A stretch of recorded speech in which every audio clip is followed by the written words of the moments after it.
Welcome, Gunrunner.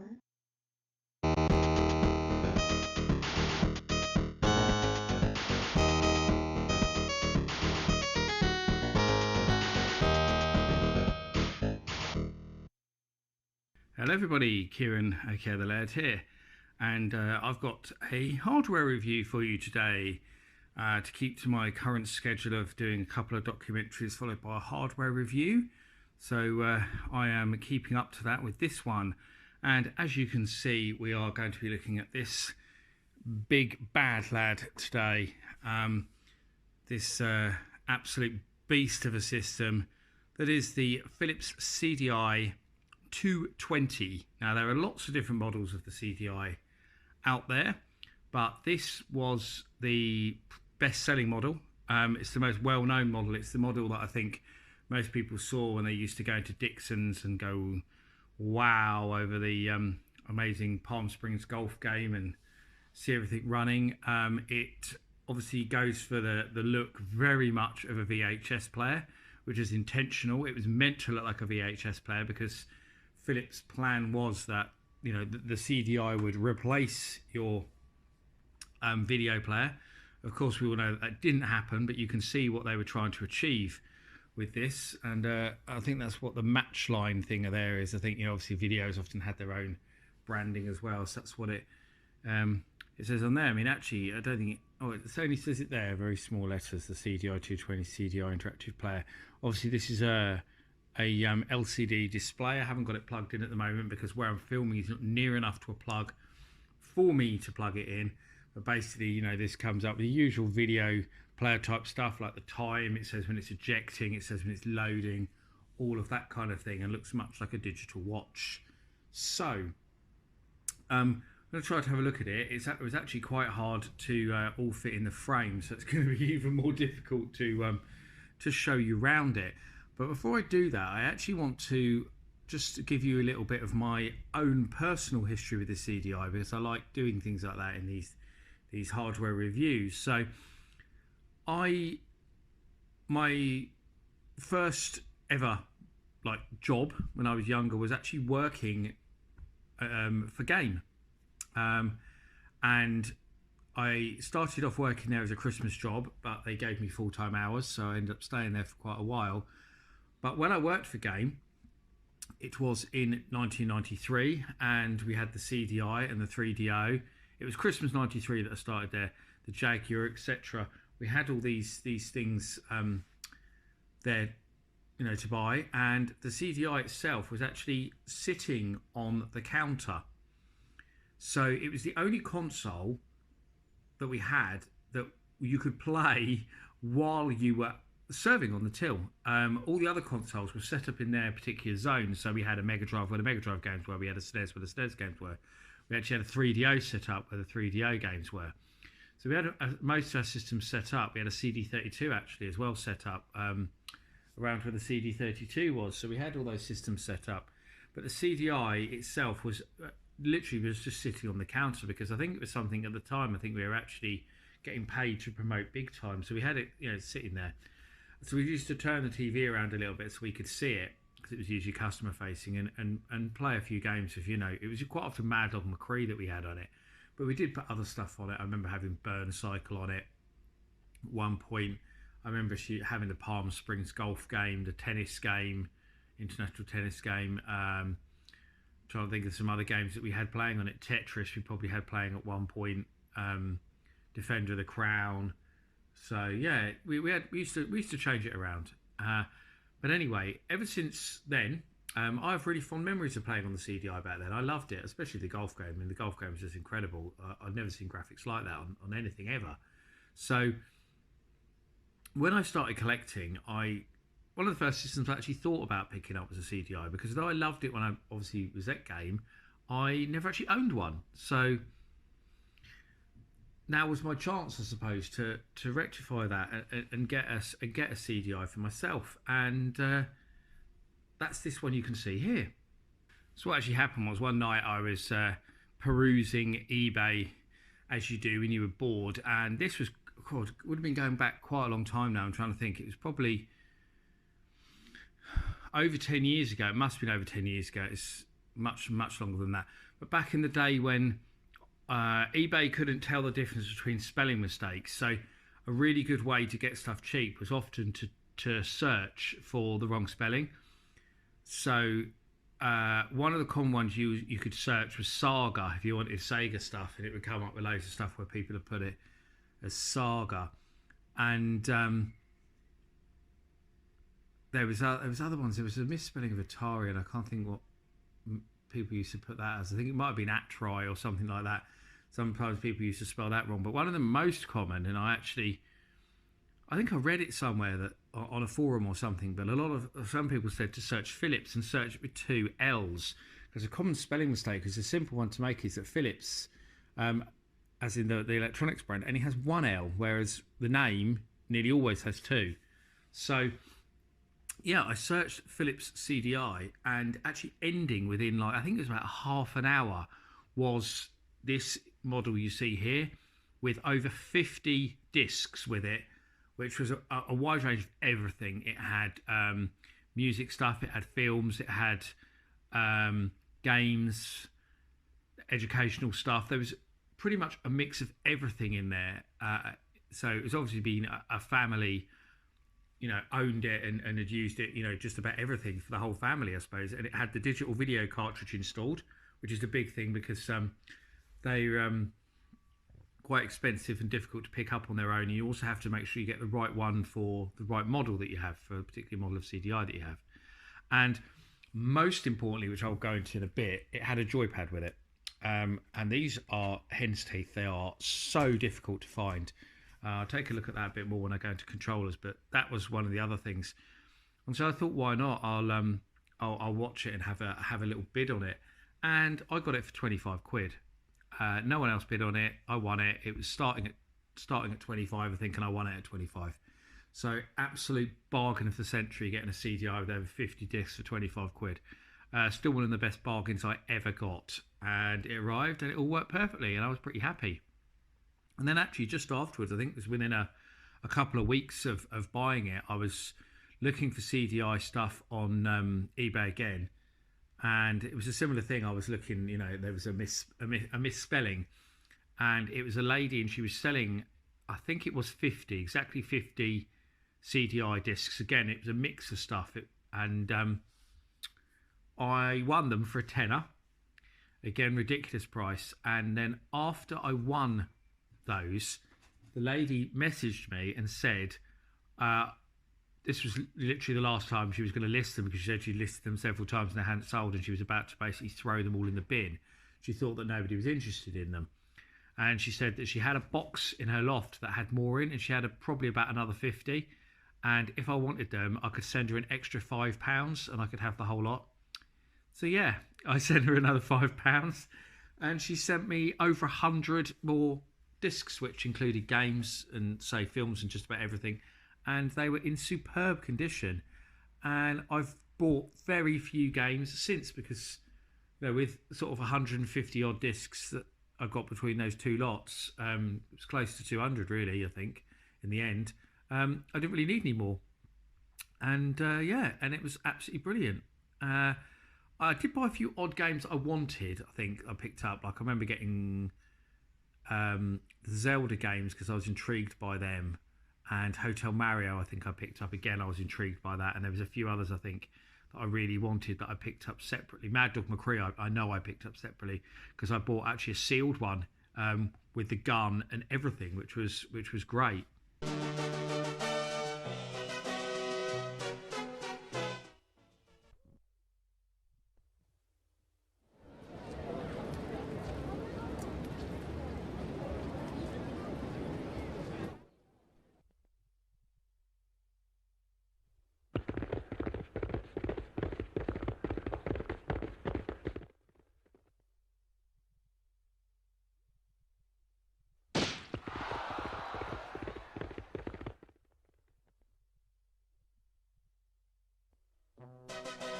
So let's have a little look around the CDI then and see what it's all about. So obviously the front first, we've got our big on off button.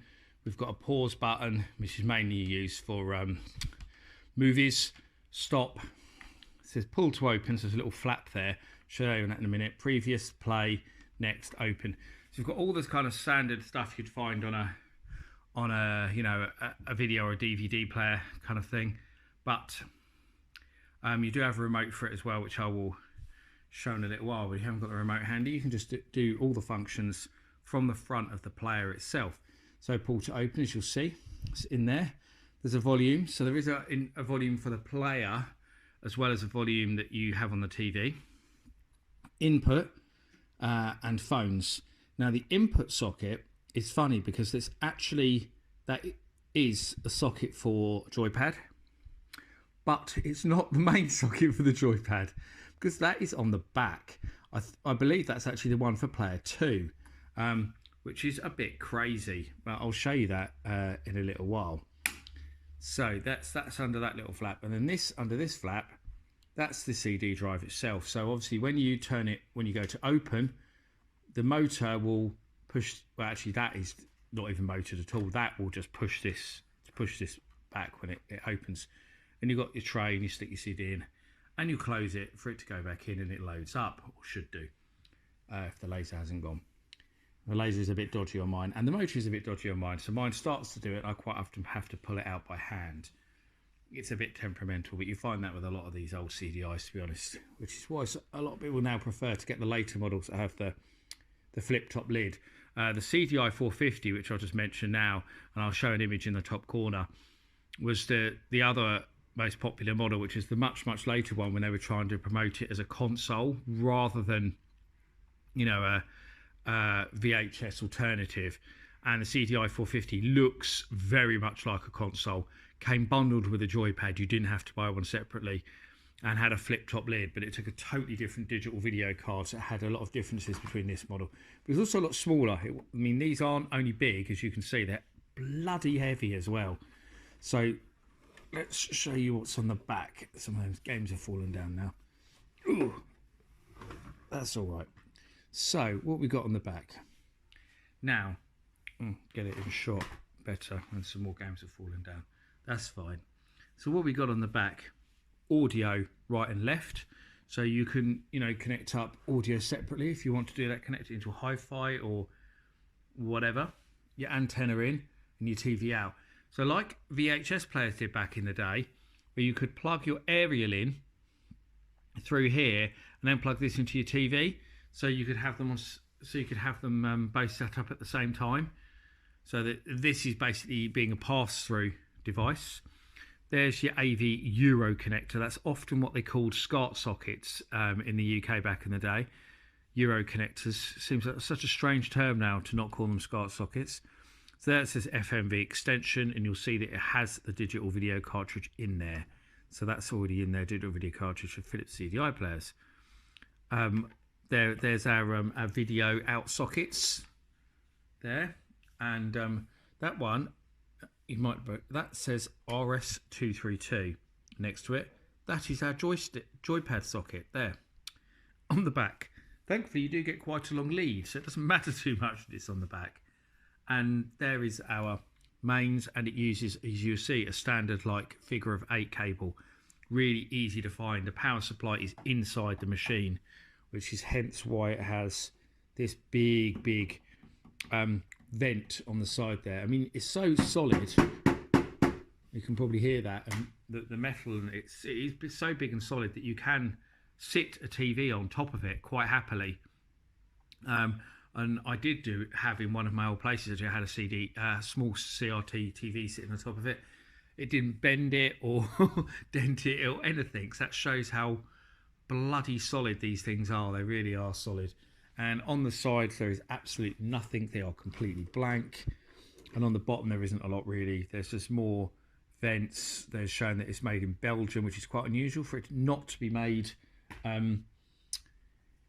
in Asia, but I think that was Philips' thing, because Philips, you know, Philips Benelux, they were Netherlands and Belgium. They were a Dutch company, and I think they like to build everything in their homeland. It was kind of their thing, that they were the one true big European electronics manufacturer who had managed to keep up the pace against the influx of Japanese companies. So that is that's all round the CD player really, and the CDI itself. So let's have a, I'm going to turn it round, and then we'll have a look at these controllers.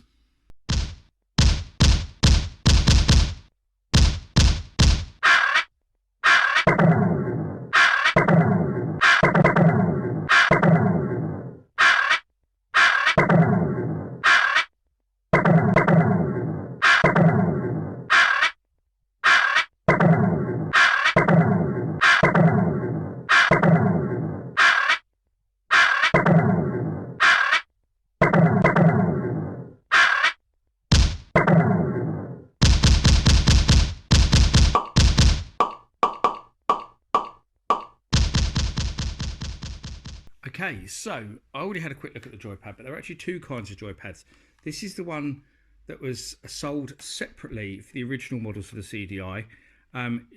Those of you who know their joypads will instantly recognise this, especially if you had a PC, as being a Gravon joypad. These were sold for PCs, and it's absolutely identical to the Gravon joypad for the PC, except for the fact it has Philips branding on it, but otherwise it is absolutely identical. I'll try and put a picture actually in the corner there of the Gravon pad so you can see how similar they are. So we've got two button ones. That's a button 2, and that's button 1 or 2. I've never really understood why we have the button 1 or 2. It's a bit strange. The joypad, as you can see, it did originally have a little stick that you could screw into it. I don't have the stick, unfortunately. I haven't seen many that do have that stick. It is basically just a pole, so I imagine they got lost incredibly easily. And see here, it says speed, and there's a little switch there for speed. What that does is actually the cursor speed. So when it's on menus and stuff like that, if you flick that, it's faster. And there is a button on the top, and I seem to remember, correct me if I'm wrong if you know and you're better than me, but I seem to remember that's like a player 1, player 2 thing. You can switch between, if it's controller 1 and controller 2, it's something like that. But it's not marked. You'll see there's nothing there that marks what that switch is called. Nothing at all. All it says in the back is the Philips logo. But these are pretty good joypads. They work really well. Philips CDI joypads go for silly money. The later joypad, which should be on the screen right now for you to see as well, that came with the CDI 450 that I mentioned earlier, looked a lot more like, say, a Mega Drive joypad. Again, intentional to look like a console controller, and I think they go for even higher money than these ones do. I would have thought that they would be more common because of the fact they were bundled with CDI players, whereas these were sold separately. But I think it's because they look nicer. Although these might look a bit strange, but they're actually pretty good to use. I've never had an issue with them. They are essential, because I should have shown it first really. What you actually got with the CDI, the original models, was this thing. So basically, a lot of people wrongly refer to this as the controller, the joypad for the CDI, and it isn't a CDI joypad. This is a remote control. You know, now it seems pretty obvious. It's just a CDI controller there, but this is a remote control. You know, it takes batteries like a remote control does there, which I can't get open because I haven't got any nails, so I'm failing miserably there. But obviously it takes batteries. This was meant for just moving stuff around the screen, moving your cursor to select things. You've got action buttons there, and then all your usual stuff like play, fast forward, you know, skip forward, rewind, volume, switch between the TV and the CDI, stop, etc. Watch my camera would focus and stop going in and out. But yeah, that is all your usual functions that you would expect to find on a remote control for, you know, a DVD player, for example, which is obviously DVD came after CDI. We should mention that. Video CD they hoped would take off, it didn't, and DVD kind of took its place. But it can be used as a game controller, so you can hold it and you can use this as a games controller if you want to. But obviously it's extremely rubbish as a games controller because it uses infrared, so the response on it is terrible, and yeah, it's just really unwieldy to use as a game controller. So if you own a CDI and you've been using this as a games controller, then I pity you. And in a way, you can understand why the CDI has such bad reputation, because a lot of people have probably tried to use this as a games controller and thought that it's rubbish. But if they actually got to use one of these things, then they would have found out it isn't rubbish, because they actually work really well. And the final controller that I'm actually going to show you, because I have one, there is another one, but I'll mention that in a minute, is the gun that came with Mad Dog McCree. I can't remember what they called this. I was going to say Justify, but it wasn't just Peacemaker. That's the one. Justify was the Konami one for Lethal Enforcers. This is a Peacemaker revolver in a lovely shade of blue, and this came bundled with Mad Dog McCree, but it could be used with all the other light guns games as well. There is quite a few out there for the CDI. These work really well, but one thing I should mention, because it's of historical importance as well, it's an interesting thing, is that it doesn't actually plug into the CDI itself, and use the standard light gun technique like you'd expect with, you know, a light gun for the home computers of the time, or the NES or Atari or whatever. So it came in one of these boxes, and this is a receiver box, much like the receiver bar that you got with the Wii, and the gun is actually motion controlled, so you have to place this on top of your TV or below it. You have to calibrate the gun to pick it up, much as you did with the Wii controllers. And if you're actually on a menu or something like that, you can actually use the gun and move it around like this to select stuff, and then select with the trigger. So you can use the gun for more than light gun games. You can actually use it for any kind of package, if you're using it with a video or music or whatever, to literally point at the screen and to select options and move around. And because this is motion controlled, the CDI is actually referenced in the patent for the Wii that Nintendo filed, because Philips owned the patent on that kind of motion control technology, which is what the CDI uses. So it's actually in the Wii patent. So although the CDI might have been a failure in many ways for Philips and the other companies that made it, I've already done a previous video actually, which I'll link here, there about Sony's involvement with the CDI format and Sony's own CDI players, because they made quite a few. They were the other really big manufacturer to produce quite a few different models, but there were others as well. There was loads of different models of the CDI, absolutely loads. One of the most sought after, actually, I want to mention here because it's beautiful, and I'll try and put a picture of it again up, is they did a Bang & Olufsen kind of whole media center where it was a TV and CDI and everything built into one, and it looks bloody incredible. And my God, would I love to have one of those, because they look astounding. But I imagine they're pretty rare to find. There was also portable CDIs, which I've shown before in videos, and there was also CDIs that were built into like hi-fis as well as TVs, but there were ones that were like built into hi-fis and CD players and stuff as well, which was also pretty cool. So there's those as well. And the other controller I just want to mention actually before I finish this segment is that there was a kids controller, which is like a kind of trackball controller, a rollerball thing. And I haven't got one of those. I've never seen the need to own one, because you don't actually need one. It isn't like a lot of systems where you have to have a certain controller to play a certain game. I think every CDI game works with any controller. I think you can even use the light gun games with the joypad, but yeah, so there's no, you don't have to, you know, I don't think there's any games that you can't play just with, even with having this standard controller, which I think is quite cool, because obviously if you had an NES, for example, you know, you have to have a zapper to play Duck Hunt. You know, there's games on, it was like games on some systems where you had to own a trackball to play it. I think there's some Atari games where you had to have a trackball to play them, you know, things like that. So yeah, that wasn't needed with the CDI, which is pretty fabulous.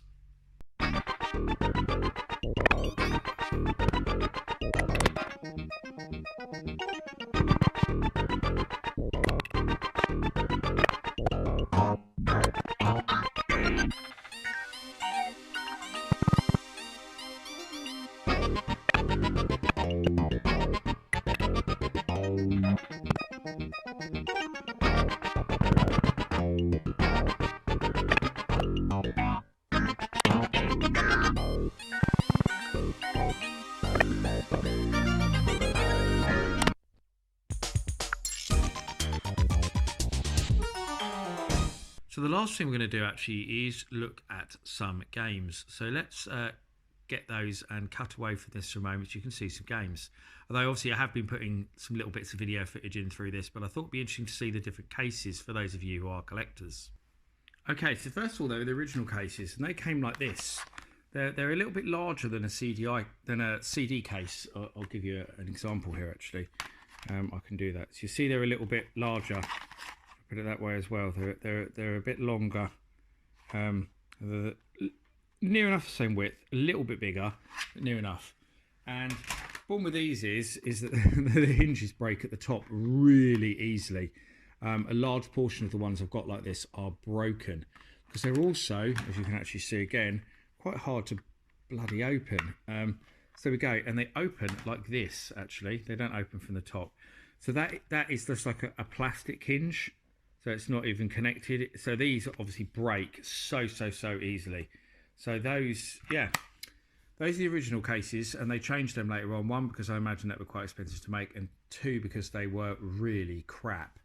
And obviously, one thing with the CDR was it didn't just play games. It was originally a multimedia device. So you've got lots of stuff like this, which is an interactive songbook, as it calls it. So basically, it's Louis Armstrong's album, and it gives you album covers and graphics and pictures of Louis Armstrong and other little bits and pieces on there.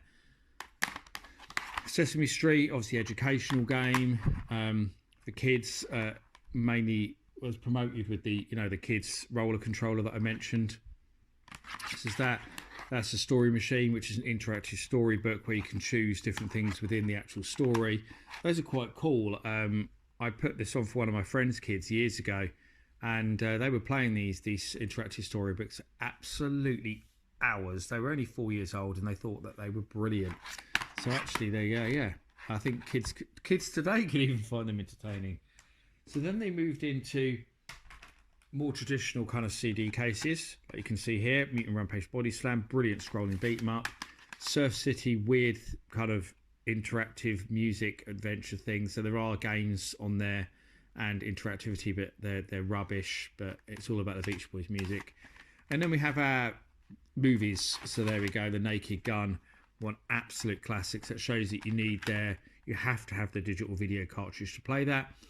And you'll see it's 2 CD because they couldn't fit a whole film on 1 CD. I think 1 CD can hold about 70 minutes of video, so they would always need 2. So you'd have to get up halfway through the film to switch the CD over, which is one of the reasons why the format failed. I think it wasn't easy, and that's the cure. That's a music CD. So basically, with the music digital video ones, they are like has videos for the songs that had them, that is. So similar in a way to, or tour footage. Some of them are actually like their tour, so like live from Wembley Stadium or something like that.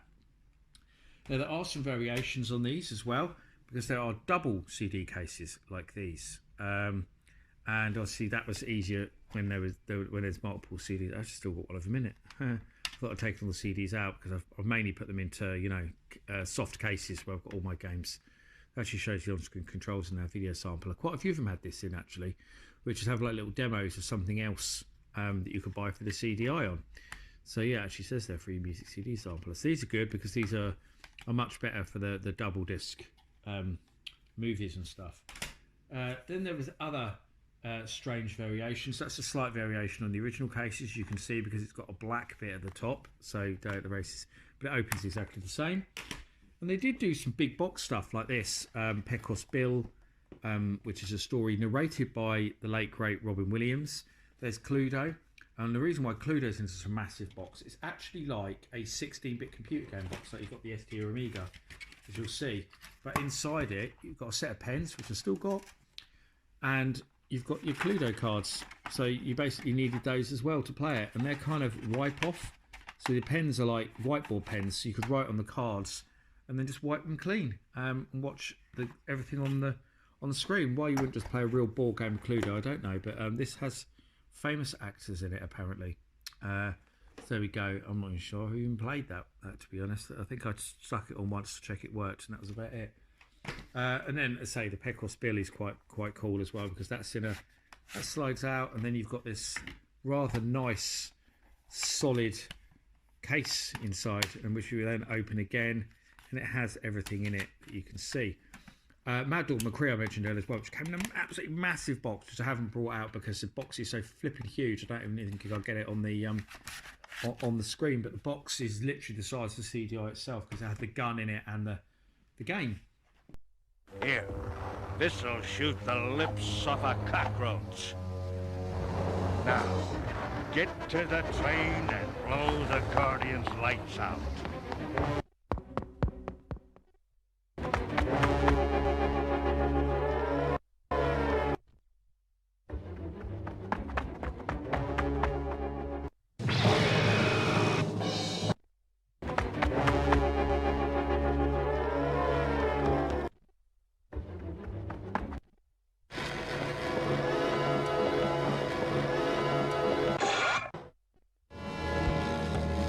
Nice shooting, Deadeye.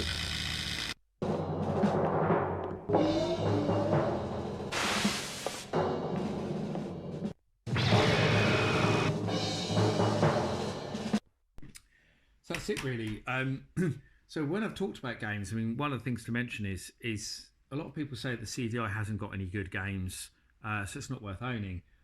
I don't agree with that. I actually think it's got a lot of good games. It's got stuff like Mad Dog McCree, Lemmings, Flashback, Micro Machines. So it's got some well-known stuff. You know, Dragon's Lair, of course, that you'd expect. You know, ports of popular games from other systems. Then it's also got some really great original games. There's Mutant Rampage Body Slam that I already mentioned there, which is a brilliant scrolling beat 'em up, kind of a Streets of Rage kind of thing. You've got Steel Machine, absolutely superb shoot 'em up, which plays like the classic Houston game Iridium. I absolutely love Steel Machine, big fan of that. There's a lot of good puzzle games actually on the CDI. There's loads. You know, I could be here talking about great CDI games forever. In fact, I recommend, shameless plug here, I've actually written a CDI book which you can get on Amazon, the 80 set of CDI games. So if you do want to collect for the CDI and you're interested in finding out more, then I suggest going and picking up that book because it's only a couple of quid, and I cover loads of the best games out there for the CDI in that book.